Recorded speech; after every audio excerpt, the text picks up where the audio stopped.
Lockdown के नियमों की परिधि के अंदर रहते हुए देश के नागरिकों को अधिक से अधिक राहत दें। इसी क्रम में देश के विभिन्न राज्यों में फंसे श्रमिकों, छात्रों, श्रद्धालुओं, पर्यटक आदि के लिए बस एवं ट्रेनों को चलाने की अनुमति पहले ही दी जा चुकी है। अभी तक रेलवे ने 222 विशेष रेलगाड़ियां चलाई हैं और लगभग 2.5 लाख से अधिक यात्रियों ने इस सुविधा का उपयोग किया है।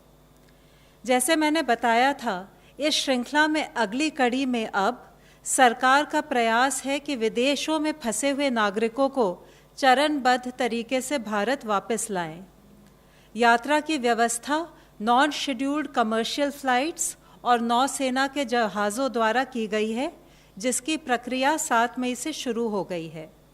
जैसे मैंने पहले भी साझा किया था, इस प्रकार की यात्रा के लिए जो SOP जारी की गई है, उसके अनुसार विदेशों में फंसे भारतीय संबंधित भारतीय दूतावास और उच्च आयोग में अपना पंजीकरण कराएंगे।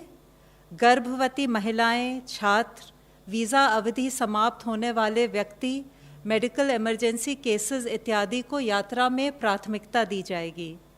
बोर्डिंग से पहले यात्रियों की स्क्रीनिंग की जाएगी।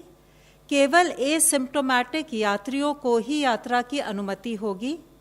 यात्रा के दौरान सिविल एविएशन और हेल्थ के प्रोटोकॉल्स का अनुपालन करना होगा। बोर्डिंग के पहले सभी यात्री अंडरटेकिंग देंगे कि वे भारत में आगमन पर 14 दिनों तक न्यूनतम अवधि के लिए अपने खर्चे पर अनिवार्य इंस्टीट्यूशनल क्वारंटाइन में रहेंगे। गंतव्य पर पहुंचकर सभी की मेडिकल जांच की जाएगी और सभी को आरोग्य सेतु ऐप पर अपने आप को रजिस्टर करना होगा। अगर कोई यात्री सिम्प्टोमेटिक पाया जाता है, उन्हें हेल्थ प्रोटोकॉल के अनुसार मेडिकल फैसिलिटी में पहुंचाया जाएगा। बाकी यात्री इंस्टीट्यूशनल क्वारंटाइन में पहुंचाए जाएंगे। 14 दिन के इंस्टीट्यूशनल क्वारंटाइन के बाद इनका दोबारा कोविड टेस्ट किया जाएगा और स्वास्थ्य प्रोटोकॉल के अनुसार अग्रिम कार्यवाही की जाएगी। इंस्टीट्यूशनल क्वारंटाइन की व्यवस्था संबंधित राज्य या केंद्र शासित प्रदेश की सरकार की करेगी। विदेश मंत्रालय यात्रियों की सूची उनके आगमन से पहले संबंधित राज्यों के साथ साझा करेगी। इसी प्रकार से बहुत से विदेशी ग्रीन कार्ड या OCI कार्ड होल्डर्स और भारतीय जो विभिन्न कारणों से विदेश जाना चाहते हैं, उनके लिए भी यात्रा की व्यवस्था की गई। राष्ट्रीय यात्रियों के लिए एयरपोर्ट्स अथॉरिटी ऑफ इंडिया ने भी एक SOP बनाई है, जिससे कि सोशल डिस्टेंसिंग, हेल्थ प्रोटोकॉल्स का एयरपोर्ट्स पर अनुपालन। स्वास्थ्य मंत्रालय, विदेश मंत्रालय, गृह मंत्रालय, सैन्य मामलों के विभाग, सिविल एविएशन मंत्रालय और एयर इंडिया के वरिष्ठ अधिकारियों की एक इंटर मिनिस्ट्रियल कोऑर्डिनेशन कमेटी का गठन किया गया है। यह कमेटी मिलकर SOP को लागू करने के लिए और व्यवस्थित तरीके से यात्रा को सफल बनाने के लिए सभी आवश्यक कार्रवाई सुनिश्चित करेगी। कमेटी संबंधित राज्य सरकारों के साथ विदेश से आने और जाने वाले व्यक्तियों की यात्रा की व्यवस्था के लिए समन्वय करेगी। इस क्रम में नौसेना का जहाज़ INS जलश्वा मालदीव्स पहुंच गया है और वहां से लगभग 700 यात्रियों के साथ, जिनमें बच्चे और महिलाएं शामिल हैं, आज रवाना होगा। यह अनुमान है कि 10 मई की रात तक यह कोची पहुंचेगा। कल अबू धाबी से कोची और दुबई से कोझिकोड के लिए फ्लाइट्स लगभग 354 यात्रियों को लेकर पहुंच चुकी हैं। आज सिंगापुर से दिल्ली की फ्लाइट भी 250 से अधिक यात्रियों के साथ पहुंच गई है। 5 और फ्लाइट्स आज पहुंचेंगी।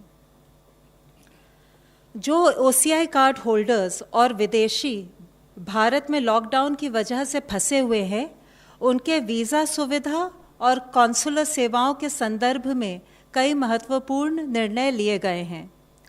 चूँकि लॉकडाउन में अंतर्राष्ट्रीय हवाई यात्रा की अनुमति नहीं है, इस अवधि के लिए OCI कार्ड धारक की multiple entry life long visa सुविधा को स्थगित किया गया है, परंतु OCI कार्ड धारक जो पहले से ही भारत में हैं, उनका OCI कार्ड किसी भी अवधि तक भारत में रहने के लिए वैध होगा।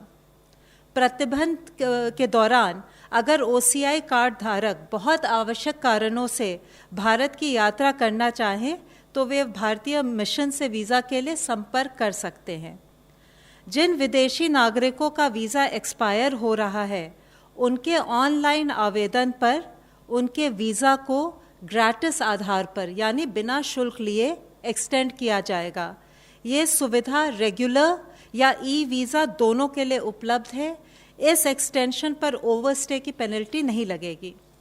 भारत द्वारा अंतर्राष्ट्रीय हवाई यात्रा पर प्रतिबंध हटाने के 30 दिनों की अवधि तक यह वैलिड होगा। मैं फिर से सबसे अनुरोध करूंगी कि यात्रा के दौरान सार्वजनिक स्थानों पर, कार्यस्थलों पर हम राष्ट्रीय निर्देश, सोशल डिस्टेंसिंग और हेल्थ प्रोटोकॉल्स का पूर्ण रूप से अनुपालन करें, जिससे कि कोविड-19 संक्रमण से हम अपना और औरों का बचाव कर सकें। धन्यवाद। धन्यवाद। स्वास्थ्य मंत्रालय के प्रतिनिधि प्लीज। देश में अब तक